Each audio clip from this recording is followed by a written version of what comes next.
What's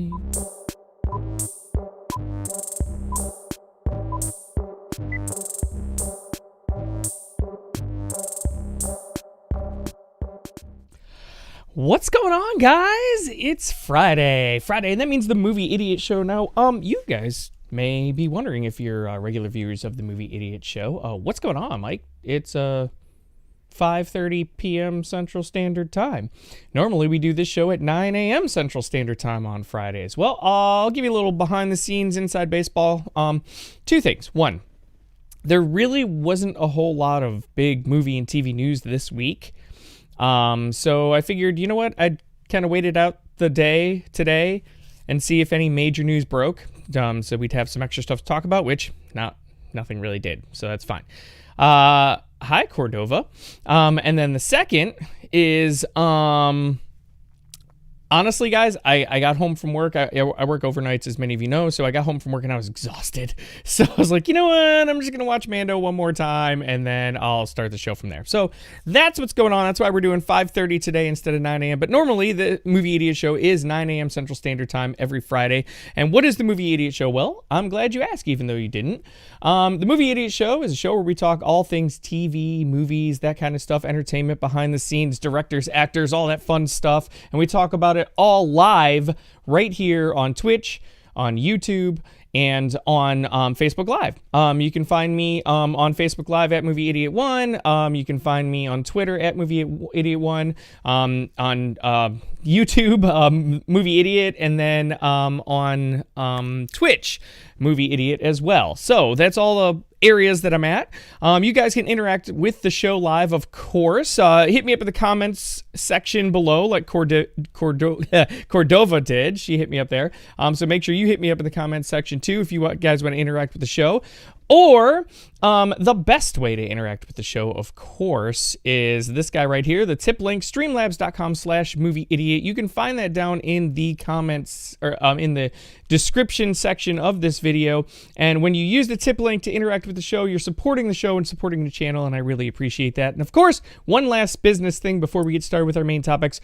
Don't forget to like, subscribe, share, all that fun stuff, because when you guys do that, again, you're supporting the channel, you're helping me out, and we want to build an awesome film and TV fan community here, so make sure you guys do that as well. So, with all of that down, and that being said, all right, let's get to our main topics of the day. Now, like I said, it was kind of like a dead week when it comes to, like, main topics, so you have to bear with me here. I only have like a few, but I mean, let's face it, today is going to be Mandalorian talk, and we're going to get to that. But for right now, let's go to our first main topic of the day.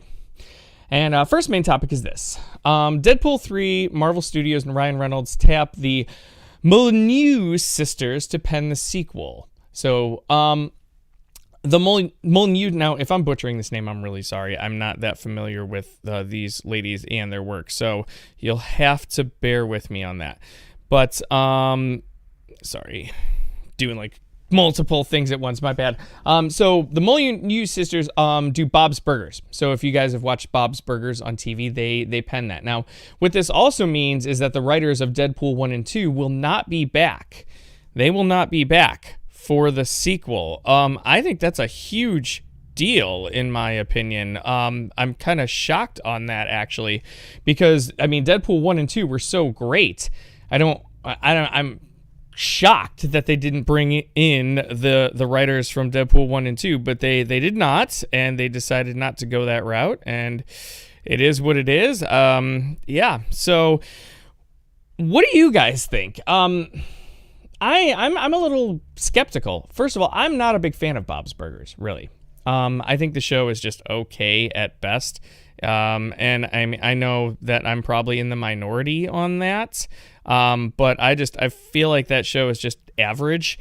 But a lot of people really love it. So I'm not sure exactly what to think about this. Again, it's important. I just want to say thank you to Bick Mitchum, who just donated there. Thank you, Bick. So, yeah, I mean, this movie, this IP, Deadpool 3, man, it's going to be big, right? And I just feel like dropping the writers from 2 successful movies and bringing in 2 writers who have won tons of Emmys, and I'm not putting any shade on them. Like, you know, these girls do a great job, and they're really amazing on Bob's Burgers as far as awards and whatnot. It's just, it doesn't really work for me, in my opinion, again, because I'm not a huge fan of Bob's Burgers. But if you are, I feel like, oh my God, this is amazing. And I will say that some of the humor from Bob's Burgers should work very well with Deadpool 3. You know, Ryan Reynolds obviously helped handpick them, so I feel like that's a big deal. So, I mean, I can see how, excuse me, how it can work, and I hope it does work, but I'm a little skeptical, to be honest. I am a little skeptical. I was really surprised that they took away the writers from Deadpool 1 and 2 who were successful and did a great job, and they replaced them with, you know, somebody who's, you know, a little bit more unknown. So, yeah, I mean, that's kind of how I feel. But what do you guys think? Let me know in the comments section below your thoughts on that. And we're going to move on to main topic number 2. And main topic number 2, if it wants to load up here, here we go. Main topic number 2. The Chappelle Show is removed from Netflix at Dave Chappelle's request.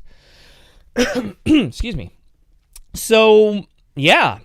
Dave Chappelle asked Netflix to remove his show from Netflix. He asked them to take it down, and I'm honestly very, very shocked. It's crazy. So here's the deal. Let me try this again. Netflix has removed the Dave Chappelle comedy sketch series The Chappelle Show after the comedian requested them to do so. Chappelle revealed the news in a lengthy Instagram video called Unforgiven, which featured footage from the recent stand-up gig. During the performance, Chappelle claimed he never got paid after leaving the Viacom-owned CBS show. Viacom, didn't have to pay me because I signed a contract, Chappelle said, but is that right? I found out that these people were streaming my work and never had to ask me, and they never had to tell me. Perfectly legal because I signed the contract, but is that right? I don't think so either. That's why I like working for Netflix. I like working for Netflix because when all those bad things happened to me, that company didn't even exist. And when I found out they were streaming the Chappelle Show, I was furious. How could they not even... And he goes on and on and on. I guess the whole point is that, yeah, so let me break it down in more simple terms. There's a saying when it comes to show business in Hollywood. You don't get what you deserve, you get what you negotiate. So Dave Chappelle, when he was negotiating The Chappelle Show, negotiated his terms and contract. But what he didn't negotiate was back-end stuff. So if it got syndicated or streamed, he gets $0. Nothing. It's what he negotiated. It is perfectly legal. What CBS Viacom is doing is not wrong. They own the rights to the show. They own all the residuals. They own everything. What Chappelle is saying is that right? He wrote, created, produced, and made that show, and he's getting nothing. Now, granted, the Chappelle Show made him famous, and it made him rich at the time, but should he be getting residuals, and should Netflix have taken it down at his request? Because they did. Netflix, who he has a contract with right now, honored his request when they asked him to take it down. I gotta tell you a couple of things. One, CBS Viacom is not wrong in what they're doing. It's not illegal. It's probably in bad taste, though. I will say that. It's in bad taste. It's his baby. I mean, it's literally his name. The Chappelle Show. I don't know. So, in poor taste, but not illegal. They're not technically wrong. They're just, well, assholes. It is what it is, right? So that's one thing. Two, Netflix taking that down at his request is huge. When has a company ever done that before? I can't think of an example where a company took the side of the actor who feels he's getting slighted, even though legally he didn't get slighted at all. Netflix said we are honoring Dave Chappelle over Viacom, who we have a contractual agreement to play their show.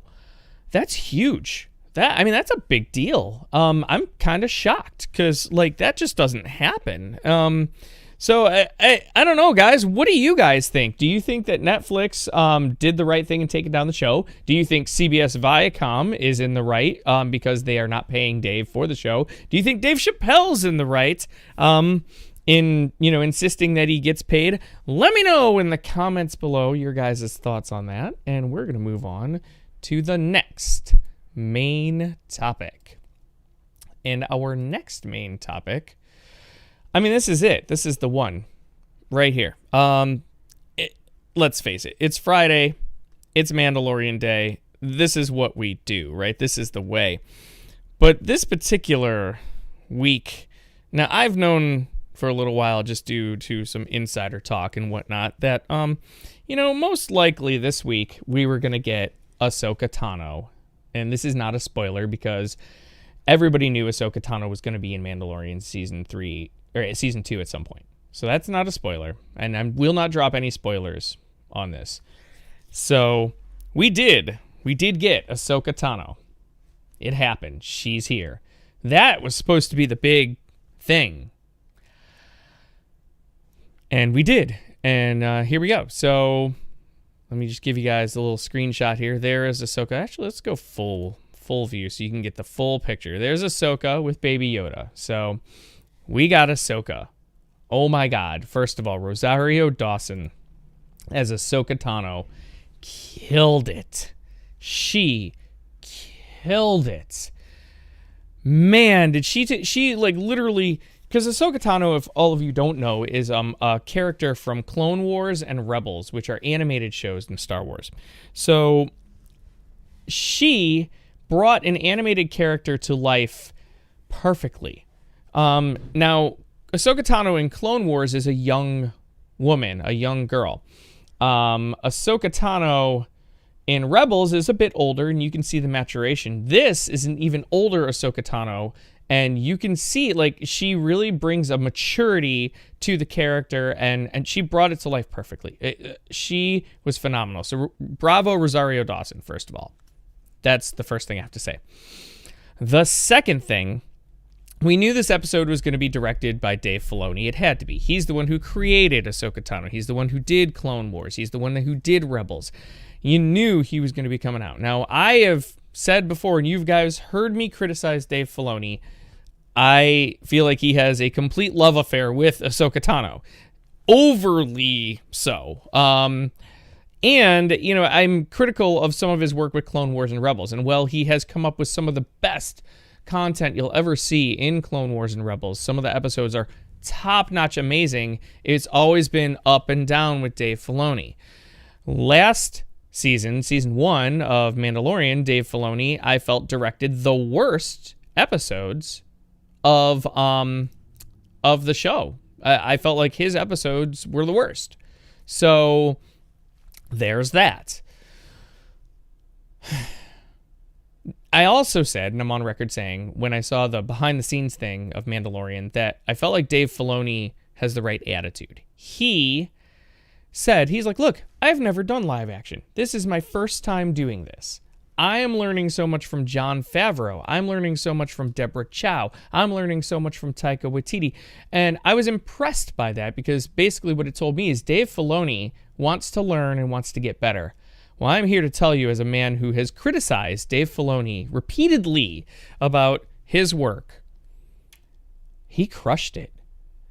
This is awesome. This episode is great. Great. Is it perfect? No. There are some things. I still think he's got to work on the way he transitions in stories. It still had that Clone Wars feel where they're on something and then they flip to something else really fast. That's one thing that I feel like Dave's still gotta. I gotta say, I'm pretty sure Dave Filoni is ADD because he really does jump from one topic to another. But man, this episode was awesome. First of all, the way he brought Ahsoka to life, and again, Rosario Dawson had a lot to do with that, but just amazing. The interaction between Ahsoka and the Mandalorian himself, great. The Baby Yoda stuff, guys. We have a name for Baby Yoda. It's official. Baby Yoda has a real name. I'm not going to say the name, but Baby Yoda has a name. And there were also some new characters introduced. The villain of this particular episode, she was great. There was a kind of a secondary villain. I thought he did a really good job. But let's face it, the big story was Ahsoka Tano and how was she going to be brought to life. And the way Dave did it was phenomenal. And I don't want to say much more than that. You got to watch it. This is probably the biggest episode of this season right now. And man, where's it going? That's the other thing. And I want to say so much and I can't, but you guys, it is really good. But it isn't about me, guys. It's about you. What do you guys think? Let me know in the comments below your guys' thoughts on the newest Mandalorian episode, which is called The Jedi. And it's with Ahsoka Tano. And again, we find out Baby Yoda's name. Baby Yoda has a name, guys. Let me know in the comments below your guys' thoughts, or send me a tip on the tip link. That's streamlabs.com/movieidiot. And we're going to talk about it. So hit me up. And we're going to move on to our next main topic of the day. Now, this is our next main topic of the day. It's the Animaniacs, guys. They are back. So we're kind of getting into the stuff that I've seen this week. So one of the shows I watched was Animaniacs 2020. It launched earlier this week. I have been so excited to see this. Animaniacs was one of my favorite cartoon shows when I was a kid. Like, this show was on, I think, when I was 13 or 14 years old. And what I loved about this show is they were ballsy. They really didn't shy away from politics, controversy. They really brought adult humor into a kid's show, but they also sprinkled in a lot of kids' humor as well. They always did such a great job. I always loved the Animaniacs. So they brought them back on Hulu, as you can see here in this image. And that's the other, they make fun of themselves so much. They flat out do a whole song about how they sold out to Hulu. It's great. It's great. So the Animaniacs are back, and my fear was, okay, how are they going to do this? Does it apply today? Does it work in today's world, basically? And I got to tell you guys, the Animaniacs are back, and they are just as good as ever. I know there's some controversy around the Animaniacs because the Animaniacs make fun of today's issues, including the president. And of course, when you make fun of the president, you are going to upset people. And I try not to get into politics on this, and I'm not getting into politics on this. Here's what I will say. All the people who are mad at the Animaniacs for making fun of the president of the United States, watch the old Animaniacs. If you watch Animaniacs from 91, 92, 93, or whenever they came out, they make fun of the sitting president, which was William Clinton at the time. So Animaniacs isn't doing anything different than they've always done. They take current events, whatever they may be, and they make fun of them incessantly. That is what they do. So I get today's climate, people get really upset, when you make fun of their political, but understand it's satire. They are literally just doing what they've always done. They're making fun of a sitting president, which they've done over the years throughout their show run initially. They made fun of Clinton, they made fun of Bush. That's what they did. And now they're making fun of Trump. That's what they do. It's not agenda-based. It is literally what Animaniacs does. I'm sorry, but I have to disagree with the people who are upset. And the show is amazing. It's so witty. It's so quick. They're so smart with their comedy. This is, make no mistake, Animaniacs was supposed to be a kid's show back in the day. It was an adult show. It's hilarious. So many jokes. Oh, well, looks like I got a new like. All right. Anyway, so yeah, it's definitely an adult show. So make no mistake, Animaniacs is not for kids. I mean, I guess it can be for kids, but it's adult based. So, very, very funny, very, very great show. I fully recommend Animaniacs 2020 for you guys. Check it out. If you loved Animaniacs, check it out. And yeah, I'm going to move on to the next main topic. Oh, yeah, let me know in the comments below, guys. What did you guys think? Have you seen Animaniacs 2020? Hit me up in the comments below and let me know your thoughts on that. And I'm going to move on to the next main topic. And my next main topic, the next thing I saw this past week, is a little movie called Movie Trailers, A Love Story. Now, as many of you may know if you watch the show, I watch a lot of movie pundits. So what I'm doing right now, they call movie pundits, right? So I sit here, I talk about movies and TV and whatnot. I draw inspiration from other people who do this. If you're, wanting to get into this space, you watch other people who do it. And one of the guys I watch, his name is John Campea. He's one of the inspirations for the show that I do and how I do it and why. And it, always a great inspirational dude pushing people to get their voice out in this space and talk about movies, TV, and all that fun stuff. And he directed this movie called Movie Trailers, A Love Story. It is a documentary. So if you guys like documentaries, I fully recommend it. And yeah, I kind of just jumped out there with the lead. Let me start with this. When I first watched it, I was watching on my TV. I don't know what happened, but I was getting ready to rip this thing. I was getting ready to be like, dude, John, you dropped the ball. John Campea, what the hell, man? The audio was off, but not on all the interviews, just some of the interviews. The audio was off. And then I'd watch some other ones and I was like, man, you put in all this time to do this. Because anybody who watches that guy, he's been working on it for a year, right? So you put in all this time and your audio's off. What the hell, man? And I was getting ready to just totally rip into that.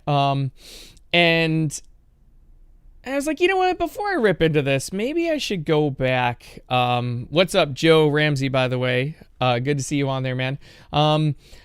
Before I rip into this, I felt like I should go and just watch it on a different device on a different Wi-Fi just to see it was something with my TV because the audio was totally fine. So I'm so glad I didn't rip into this. So that being said, if you like documentaries, this one's great. I really enjoyed it. A very good documentary, very informative, goes through the history of movie trailers and how they impact society and movies. And yes, society, how movie trailers impact society, how you have whole YouTube channels based on trailer reactions, and why and where that came from, why they're called trailers. That's a thing that I learned. I never knew why they were called trailers. All this information, really cool, very well done. Great guests, great job. So, thumbs up on Movie Trailers, A Love Story. Great documentary on movie trailers. Definitely check it out, guys. And I'm going to move on to, I think, my final main topic here, or final thing that I've seen this week. Real quick, I'm going to read Joe's comment here before I get into the final main topic. Joe chimed in and said, Animaniacs was, is, and always will be great.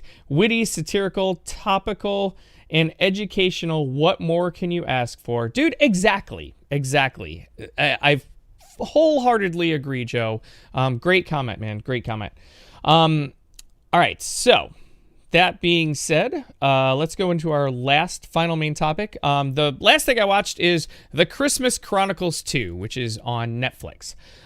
So 2 years ago, in 2018, Kurt Russell came out with a little Christmas movie called The Christmas Chronicles. I enjoyed The Christmas Chronicles. Is it great? No. Is it an all-time classic type Christmas movie? No, definitely not. But I enjoyed it. I had fun with it. Kind of a different little take on Santa Claus. Cool, right? So I was kind of excited to see The Christmas Chronicles 2. My girlfriend, who is in love with all things Christmas, definitely wanted to see The Christmas Chronicles 2. So we sat down last night and we were like, all right, we're gonna watch this thing. We're gonna check it out. Christmas Chronicles 2. She wasn't a big fan of the first one. I thought it was pretty good. We're like, screw it. We had heard that this one was pretty good, right? So jump on, start watching The Christmas Chronicles 2. We made it an hour before we shut it off. And again, I feel like, man, this is 2 Christmas movies this year that came out on Netflix that I couldn't make it through. And I don't dip out on movies. And I got to tell you guys, I had to call it at an hour. This movie's bad. It's really bad. The CGI step down. I just feel like Goldie Hawn and, you know, Kurt Russell just kind of took their paycheck and went with it. It was like a really just okay kids TV show, basically. Whereas I thought the first one was more fun. I gotta tell you, Christmas Chronicles 2 did not do it for me. I couldn't make it through it. And that's unfortunate because I thought, you know, like I was expecting it to be pretty good. I wasn't feeling it. So, for me, it's a thumbs down for Christmas Chronicles 2, unfortunately. Joe chimed in again here really quick. He said, what was the other Christmas movie you couldn't finish? Jingle Jangle is the other Netflix movie that I could not get through. Literally, when people were singing, the dubbing was off, and I couldn't even get past that. And I didn't like the story, and I couldn't do it. Jingle Jangle was awful, in my opinion. I was not, although I thought Ricky Martin was hilarious in it, but other than him, like, I was not a fan of Jingle Jangle at all. The songs didn't help the narrative of the stories. It's like, here's a song. Okay, the song is done. By the way, you know, again, you can totally tell that the people aren't actually singing at all. And yeah, I just didn't like that one at all. As Joe chimed in, thanks for the heads up. No problem, Joe. Appreciate that, man.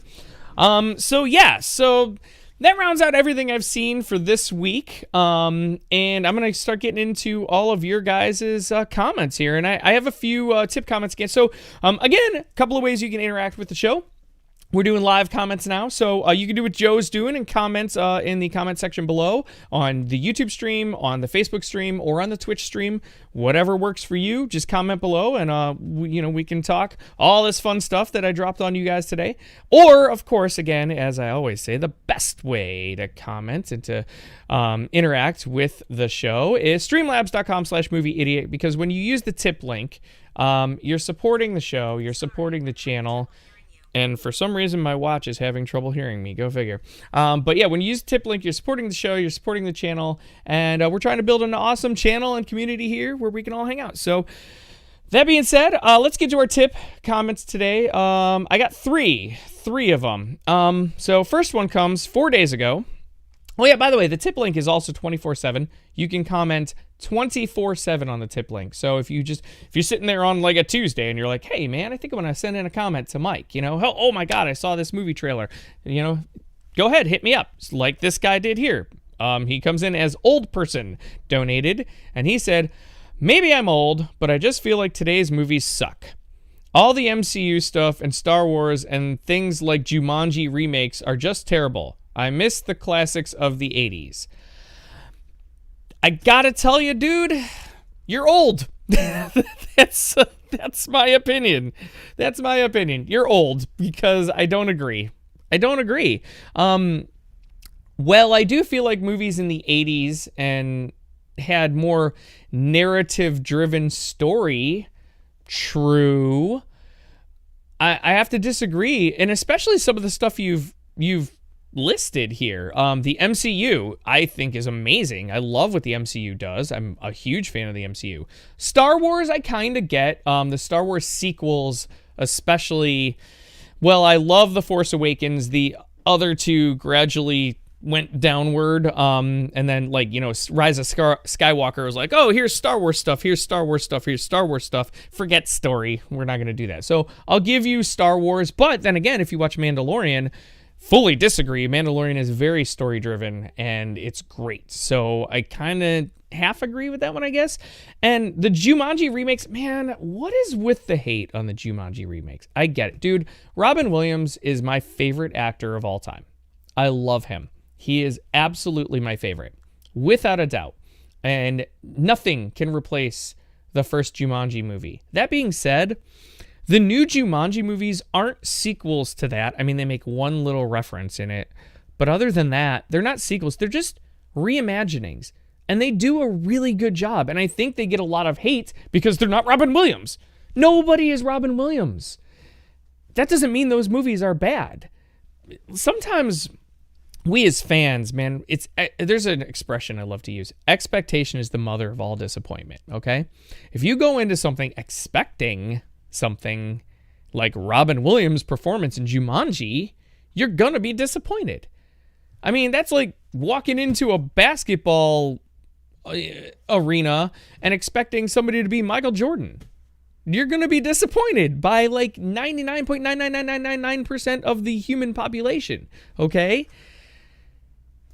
That being said, that doesn't mean that the product you're getting sucks. It just means it's not Michael Jordan. There can be a middle ground, people. It doesn't have to be 10 or 1. You know, like I feel like, and part of why I don't like to give numerical scores on like movies and TVs. Like I usually just go thumbs ups and thumbs down, because if you rate something like a 7, people get all mad at you. Oh, you don't like it? Why is it only a 7? No, a 7 is 7 out of 10, 70%. That's a good score. It's not great. It's good. That would be a C. You know, like I don't understand that. It's really hard. It's really hard for me to grasp that. Joe chimed in the comments here to add to that. He goes, first Jumanji remake was solid. Not a fan of the second one. The Rock's Danny DeVito was pretty lackluster. See, I died laughing. I really loved Kevin Hart's Danny Glover. Oh my God. See, I was dying. I mean, again, it's The Rock trying to do an impression of Danny DeVito. I don't know what you're looking for there. But I will say, that was the best. I honestly thought the impressions were the best part of Jumanji 2, to be honest. But that's just my opinion. And the cool thing about this too is, look, it's all subjective. What I like is different than what you like, is different than what this old person likes. You know, like just because you don't like it or he doesn't like it and I do like it doesn't make it bad. It just makes it bad for you. And I think people need to grasp that a little bit more. I got on a little bit of a rant. I'm sorry, guys. And old person, I do want to say thank you for donating, by the way. I really appreciate the donation. You know, don't take my criticism of your comment as like, oh, screw you. No, not at all. I really appreciate you supporting the channel and donating. But I just have to disagree, man. I disagree. So that being said, we're going to move on to the next tip comment. And the next tip comment comes from GROGU. I can't say. GROGU is a character that was, I can say this. GROGU is a character that was introduced in the newest episode of Mandalorian. That's all I can say. I can't say any more. So GROGU donated $1. GROGU says, oh my God, Baby Yoda has a name. This episode is amazing. Dude, that's the other thing. So this episode was so good of Mandalorian. And, it was all about Ahsoka. The build-up, you know, of course, is Ahsoka. It was called The Jedi, and yeah, everybody knew when the Ahsoka episode is all supposed to be Ahsoka. And then in the Ahsoka episode, they gave Baby Yoda a name, and Ahsoka Tano became the backstory to her own episode. It was a genius stroke by Dave Filoni and Jon Favreau. Because the biggest criticism Filoni always gets all the time is, oh, all you do is love Ahsoka Tano and then that's it. Genius stroke by them. They gave Baby Yoda a name in the Ahsoka Tano episode, and it changed everything. It changed. Baby Yoda having a name changes everything. It's crazy. And yeah, so yep, there we go. So anyway. Thank you, GROGU, for writing that in. I appreciate the tip comment, and I'm going to get to the next tip comment here. The third tip comment I have is Mike. Oh, sorry. It's exclamation points. So let me try this again. Mike! I'm so excited. I can't wait to talk spoilers. When is your spoiler talk going to be? Thank you for asking that. It comes from Bick Mitchum, by the way. Bick Mitchum sent that in. Again, thank you for donating to the show, Bick. And yeah, so Bick, I'm going to try to be more regular about this as I postponed my show to 5:30 p.m. today, right? But I'm going to try to be more regular. So I talked to Jake, because Jake does the spoiler discussion with me, the Mando Open spoiler discussion. We're going to do it tomorrow morning at 9 a.m. And I'm going to try, as much as I can, to do it every Saturday at 9 a.m. if I can. So that's the goal from now on. We're going to try to do the Mandalorian open spoilers discussion every Saturday at 9 a.m. as long as Mando is going on. So that's the goal. I want to try and lock it in on a regular schedule because it's been like here, there, and everywhere. We were doing Friday nights. We've been doing Saturday nights. We did Sunday night one time. Like, we're going to try to lock it in Saturdays at 9 a.m. Central Standard Time. So Bick, Mitchum, tomorrow morning, 9 a.m. Central Standard Time, Jake and I will be discussing all the open spoiler talk for the newest episode, The Jedi for The Mandalorian. So please make sure you tune in then. You guys, again, you can start shooting in if you want to do donations, tip donations for questions and comments for that show. You can do that, streamlabs.com/movieidiot. That link is in the description section of this video right here. So if you just go into the details, just click on the link. Send in your questions and comments, man. Jake and I will answer them live on the air tomorrow, again, 9 a.m. Central Standard Time. So thank you, Bick Mitchum, for donating $1 and asking about that. I really appreciate it. And that's all of our tip comments that we have for now. And I also want to thank Joe. Joe, man, appreciate you, dude. Been chiming in. Joe and Cordova, who was hitting me up on the live chat here. And yeah, so that's going to do it. I think that's everything as far as comments and questions and everything. So that's going to do it. I know it's kind of a shorter show. Again, not a whole lot going on this week. It was just kind of a dead movie and TV talk week. But dude, this Mando episode, man, I got to tell you guys, get out there and watch the newest episode of The Mandalorian, The Jedi. It is amazing. It is awesome. There's so much. And I can't wait. And again, open spoiler talk tomorrow, Saturday, 9 a.m. Central Standard Time. With that being said, I am out of here. Oh, wait. Joe chimed in one more time. Solid show, man. I'll try to make it more often. Thank you, Joe. So this show is normally on Fridays at 9 a.m. Central Standard Time, the Movie Idiot Show. So just so you know, live talk Friday mornings, 9 a.m. Central Standard Time for the Movie Idiot Show. Appreciate it. You checking in, Joe. Also, guys, don't forget again, like, subscribe, share, tell your friends. All that stuff. Every like, every share, every subscription helps build the channel and helps. And the more people we get, the more we can all talk to each other, and it's a fun thing, man. So we're trying to build it up. So make sure you guys do all that. I am Mike, the Movie Idiot. I want to thank you all again for tuning in, and I will catch you all next week. I hope you all have an amazing week. And again, don't forget to check out the spoiler discussion for Mando tomorrow, 9 a.m. Central Standard Time. I will see you then. I'm out of here. Peace. Have a good night.